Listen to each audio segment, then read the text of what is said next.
Hello guys, ngasi di ay mayam do wari macha ama khatan share to jage yamna ten ba story macha ama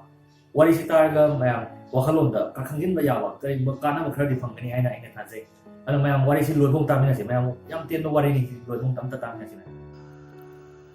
Noma mapa amaga machanupa sahi kumari suraba amaga train tongduna laame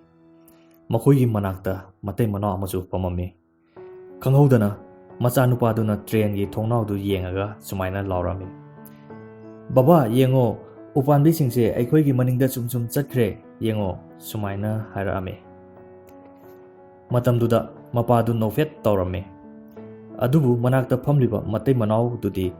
ingak ngakna yengame sahi kumari suraba angang amana sumaina harakpada angakpa faurame aduga ngaihak leiraga khanghodana sumaina amuk angang duna hairame baba yengo leichil singse aikhoiga punna punna chelisi yengo sumaina amuk hairame matamduda matei manau du sum tuminna yengba ngamlaktaduna angang dugi mapaduda sumaina hairame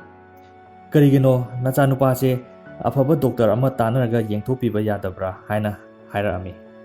aduganda mapaduna nokphet toraga sumaina kumami doctor da yengubane aikoi hojikta hospital dagi halai bane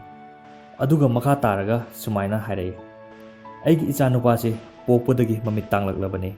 layengaga ngasi khakta mamit uwa phanglaga hospital dagi halai bane haina sumaina kumami matamduda matei manau anidu ikai boy kari boy tuminna leirame wari machasina hairi basi karino phongdokli basi karino haigadi aikoi mipum khudimaki magi punsigi wari leije aikoina kanagumba magi punsi wari phajana khangdana